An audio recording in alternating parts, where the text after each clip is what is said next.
Hello students, ये हमारा acid and base topic का पार्ट 3 होने वाला है वीडियो का, जिसमें हम पढ़ेंगे फैमिली ऑफ सॉल्ट्स, कुछ सॉल्ट्स के बारे में, जो कि जिनमें से हम किस टाइप के सॉल्ट्स पढ़ेंगे। उनमें से sodium chloride, calcium sulphate, potassium sulphate और बेकिंग सोडा, वॉशिंग सोडा, उन सब के बारे में। तो सॉल्ट्स की ये बेसिकली तीन प्रॉपर्टीज़ है। जो पहली प्रॉपर्टी है वो ये है, salts of strong acid and strong base are neutral with pH value of 7। अगर मान लो मैं दो एक एसिड ले रहा हूँ जो कि बहुत ही स्ट्रॉन्ग है और एक बेस ले रहा हूँ वो भी बहुत स्ट्रॉन्ग है, तो इन दोनों की पीएच कितनी होगी? पीएच वैल्यू 7 टेबल के अकॉर्डिंग। अब अगर मैं ऐसा सॉल्ट ले रहा हूँ, सेकंड प्रॉपर्टी, जिसमें अगर एक स्ट्रॉन्ग एसिड है और एक वीक बेस है, तो उसकी पीएच की वैल्यू क्या होगी? 7 से कम। ये जैसे मान लीजिए मैंने टेबल बनाई, यहाँ पर 7, यहाँ पर 0, यहाँ पर 14। अगर स्ट्रॉन्ग एसिड है तो वो यहाँ का ही होगा और वीक बेस है तो यहाँ का ही होगा। तो ये दोनों मिलकर क्या बनाएंगे? एक पीएच वैल्यू कहाँ जाएगी? 7 से नीचे। और थर्ड प्रॉपर्टी क्या है? इसी का ही रेसिप्रोकल, इसी का ही उल्टा। जब मैं स्ट्रॉन्ग बेस लूँगा और वीक एसिड लूँगा तो पीएच की वैल्यू 7 से क्या हो जाएगी? बड़ी हो जाएगी। अब चलिए कुछ सॉल्ट के बारे में। हम खाना खाने में जो भी सॉल्ट का इस्तेमाल करते हैं वो जनरली क्या होते हैं? न्यूट्रल। उनकी पीएच क्या होगी? 7। अब एक एक और सॉल्ट भी होता है, रॉक सॉल्ट। समुद्र में बहुत सारे सॉल्ट पाए जाते हैं। There are many kinds of salt found in sea ocean and the salt we use at home is a pure form of it. So the rock salt is brown in color, which is impure in nature and found in sea water. So our first type of common salt is bleaching powder. आपने देखा होगा कपड़ों में दाग लग जाते हैं, सफ़ेद कपड़ों में, तो हमें उसे ब्लीच कराना पड़ता है। इस प्रोसेस में जो पाउडर काम आता है उसे बोलते हैं ब्लीचिंग पाउडर। सो इसकी रिएक्शन कुछ इस प्रकार से होती है। सबसे पहले आप इसका केमिकल फार्मूला देख लीजिए, CaOCl2, जिसका नाम होता है कैल्शियम हाइपोक्लोराइड। हाइपोक्लोराइड की स्पेलिंग में आप कोई चेंज नहीं करेंगे बिकॉज ये साइंटिफिक स्पेलिंग है, so no change in spelling. सबसे पहले आप कैल्शियम हाइड्रोक्साइड, जिसका कॉमन नेम है ड्राई स्लैग्ड लाइम या फिर खाली स्लैग्ड लाइम, उसका रिएक्शन हम कराएंगे क्लोरीन के साथ। तो यहाँ पर होगी एक dissociation reaction and combination reaction, दोनों का ये एग्जाम्पल है। और कैल्शियम हाइपोक्लोराइड का फॉर्मेशन होगा और H2O बाहर आएगा। अब हम देखते हैं some uses of bleaching powder. तो पहला है to make drinking water free from germs. So हाँ, इसका नॉर्मली आप इसको फिटकरी भी बोल सकते हैं। To make drinking water free from germs मतलब पीने वाले पानी को शुद्ध करना। Second, it is used as oxidising agent in chemical industries.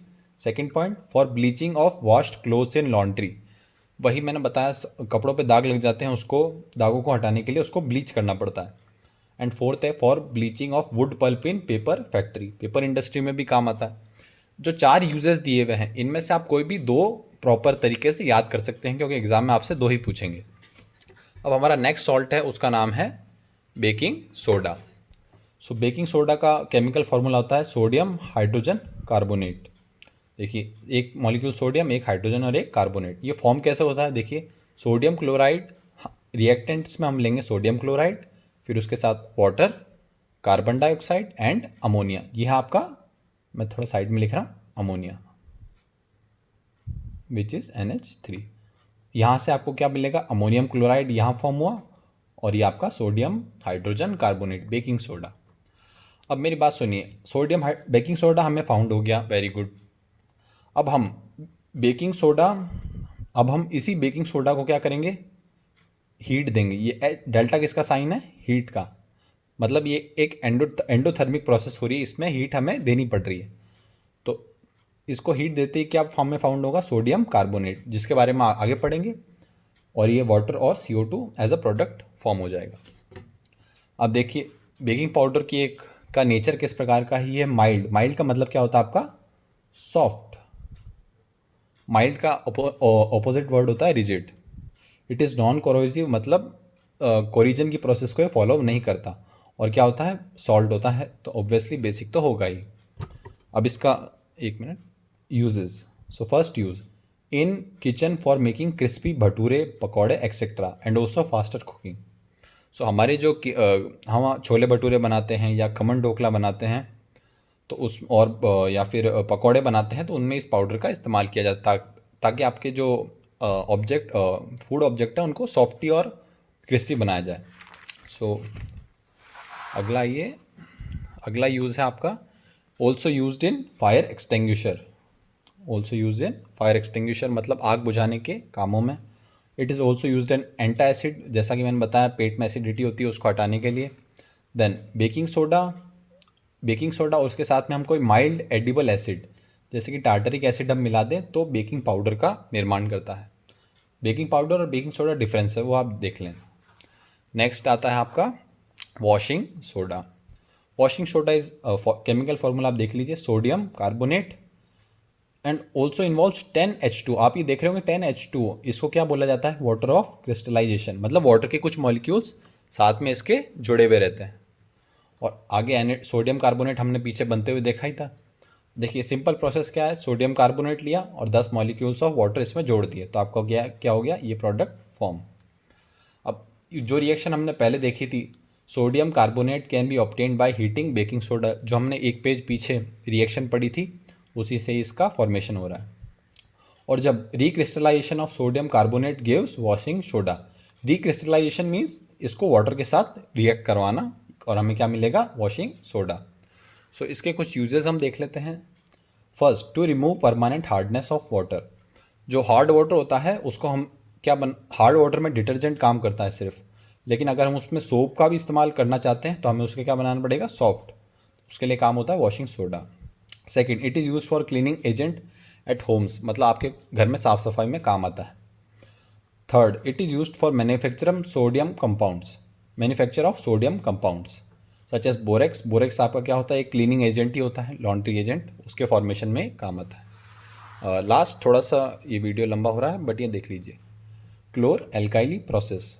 ये भी एक प्रोसेस है, इन्हीं 4 सॉल्ट से रिलेटेड टॉपिक में है। जब इलेक्ट्रिसिटी, देखिए when electricity is flown through brine. अब ब्राइन क्या है, एक ऐसा सॉल्यूशन, कैसा सॉल्यूशन, एक्वस नेचर का, किसका, सोडियम क्लोराइड का, मीन्स एक्वस सॉल्यूशन। मैं ऐसे लिखूँ एक्वस और ब्रैकेट में NaCl, तो ये क्या कहलाएगा आपका, brine. Okay, it decomposes into sodium hydroxide. इसको हम रिएक्ट करेंगे तो ये किस में फॉर्म हो जाएगा, सोडियम हाइड्रोक्साइड में। तो देखिए रिएक्शन इसकी इस प्रकार से फॉर्म हो रही है, 2 molecules of sodium chloride, this is brine, it reacts with water and it is giving sodium hydroxide, इसको हम ब्राइन लिख देंगे। सेकेंड, अब ये देखिए ये आपका इसके सर्किट का डायग्राम, इलेक्ट्रोलाइसिस कुछ इस प्रकार से होगा। So first of all anode क्या होता है, पॉजिटिव इलेक्ट्रोड है ना, 2 इलेक्ट्रोड होता है हमारे पास। देखिए एक होता है एनोड और दूसरा होता है कैथोड। तो ये वाला एनोड है यहाँ से जुड़ा हुआ, तो इसको मैं लिख देता हूँ कैपिटल से एनोड, और ये दूसरा बच गया हमारा कैथोड। तो एनोड पे क्या लिखा है, chlorine is found at anode, तो क्लोरीन इस तरफ आएगा and and hydrogen gas is found at cathode. तो सीधी सी बात है। अब मेरी बात सुनिए, इसका सिंपल लॉजिक क्या है, आप इस डायग्राम को बस एक बार देख लीजिए, एग्जाम में कभी पूछ लिया जाए तो याद रखना। और ये पॉजिटिव इलेक्ट्रोड है तो इसकी तरफ सिर्फ नेगेटिव आयन वाले चार्ज अट्रैक्ट होंगे, और ये नेगेटिव इलेक्ट्रोड है तो इसकी तरफ positive ion charge. Thank you.